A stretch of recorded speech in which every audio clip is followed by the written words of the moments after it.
ठीक है। जैसे हम लोगों ने लास्ट क्लास में पढ़ा था जीआईटी, याद है आपको? गैस्ट्रो इंटेस्टाइनल ट्रैक्ट, मैंने बताया था ट्रैक में रास्ता, यानी भोजन जहां जहां से जिन जिन मार्गों से गुजरता है उसी को बोलते हैं जीआईटी। उसी तरह से वायु, हवा, वायु हमारे शरीर में फेफड़े तक, और फेफड़े जाती है कहां? ब्लड में। तो फेफड़े तक पहुंचने के द्वारा जिन जिन रास्तों से गुजरती है, या जिन जिन सीरीज ऑफ ऑर्गन, यानी the set of series of organ, यानी अंगों के जिस क्रम से गुजरती है उसी को रिस्पायरेटरी ट्रैक्ट कहते हैं, या श्वसन मार्ग कहते हैं, श्वास नलिका कहते हैं। क्लियर है? अब इसमें देखो अगर पॉइंट वाइज देखा जाए तो सबसे पहला पार्ट हमारा होता है नोज। क्या होता है? नोज।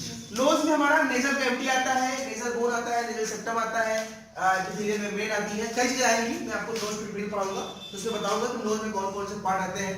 आपको ये बताऊंगा कि नोज, नाक हमेशा गीला क्यों होता है? क्यों गीला होता है? नोट करने के लिए नाक हमेशा गीला क्यों होता है, और नाक में छोटे छोटे जो रोएदार बाल होते हैं वो क्यों होते हैं, भगवान ऐसा क्यों बनाया है? जब मैं आपको नोज पढ़ाऊंगा तो क्लियर हो जाएगा कौन सा नोज। ठीक है। दूसरा ऑप्शन बने बताया जो ऑप्शन में फेरिंग्स, जो बेसिकली किसी का पार्ट होता है हमारे रिस्पायरेटरी का, फेरिंग्स का पार्ट वहां पर नहीं कटिया जीआईटी। ठीक है। ये मेन पार्ट किसका होता है? वो कॉमन पैसेज होता है, दोनों बताया ना, कॉमन पैसेज, रिस्पायरेटरी का भी जीआईटी का दोनों होता है, कॉमन पैसेज होता है। हां ठीक है, नहीं फेरिंग्स लैरिंग्स दोनों। ठीक है ना, ये हो गया फेरिंग्स। फिर आता है हमारा यहां पे लैरिंग्स। ठीक है। तीसरा पार्ट क्या है? लैरिंग्स। लैरिंग्स को ये हम लोग साउंड बॉक्स कहते हैं, जो आवाज निकलती है किसी की मोटी किसी की पतली, तो लैरिंग्स में हमारे वोकल कार्ड्स होते हैं, वोकल कार्ड छोटे पतले चौड़े होते हैं। तो लड़कियों की थोड़ा सा आवाज पतली होती है और तो इंसानों का आदमियों का भारी होता है। तो ये वोकल कार्ड्स को साउंड या लैरिंग्स को साउंड बॉक्स कहते हैं। किसी की आवाज कितनी अच्छी है, कौन लता मंगेशकर है, कौन कैलाश खेर है ना, वो डिपेंड करता है उसके लैरिंग्स कैसा है, उस पर डिपेंड करता है। ठीक है। उसके बाद लैरिंग्स के बाद हमारा चौथा पार्ट आता है ट्रैकिया। क्या आता है? ट्रैकिया को भी बोला जाता है विंड पाइप। ये कार्टिलेज का बना होता है, थोड़ा सा फ्लेक्सिबल होता है और सांस इसी के द्वारा जुड़ती है, तो इस विंड पाइप या वायु मार्ग या श्वास नली कहते हैं। ठीक है। ये चौथा पार्ट हमारा ट्रैकिया।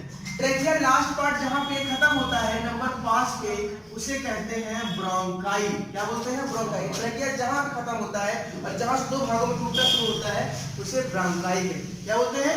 ब्रोंकाई। अब ब्रोंकाई के अंदर भी कई पार्ट आए, जैसे ब्रोंकाई की हम बात करें, देखो ये इस तरह से टूट रहा है, तो जहां से ये टूट रहा है हमारा ये वाला पार्ट हमारा क्या है? ब्रोंकाई। क्लियर है? ये ब्रोंकाई। अब ब्रोंकाई आगे जाके जो अलग अलग पार्ट्स में टूट रहा है, अलग अलग लाइन से टूट रहा है, इसे बोलते हैं प्राइमरी ब्रोंकियोल। क्या बोलते हैं? Primary bronchiole. और ये पाइप अगर आगे जाके फिर 2-3 पाइप में टूट जाए तो इसे क्या बोलेंगे?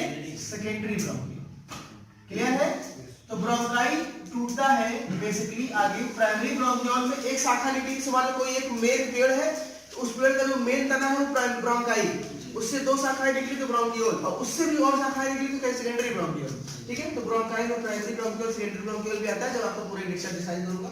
उसके बाद ये हमारा नेक्स्ट पोर्शन आता है ब्रोंकाई। लास्ट में 6 पोर्शन है एल्वियोलाई। ये सबसे इंपॉर्टेंट है, ये गोले गोले होते हैं और इसी के द्वारा भाई इनको हवा जब हम सांस लेते हैं तो घूम फिर पहुंचता है एल्वियोलाई तक, और फिर एल्वियोलाई के द्वारा कहा जाता है ब्लड एक्सचेंज होता है गैस का, सेल और बताया हुआ डिफ्यूजन होता है प्रोसेस, तो वहां पे गैस का एक्सचेंज होता है। तो ये लास्ट पार्ट होता है एल्वियोलाई। और 7वां पार्ट अगर हम बात करें तो पूरे पूरे लंग्स। हमारे इंसान के शरीर में एक जोड़ी फेफड़ा पाया जाता है, दायां और बायां, 1 पेयर लंग्स होता है। तो रिस्पायरेटरी ट्रैक्ट के बारे में हमको बारी बारी से इन सब के बारे में थोड़ा सा टॉपिक पढ़ना है। नोज के बारे में थोड़ा सा पढ़ना है, फेरिंग्स के बारे में, लैरिंग्स के बारे में, ट्रैकिया के बारे में, ब्रोंकाई के बारे में, एल्वियोलाई के बारे में और लंग्स के बारे में।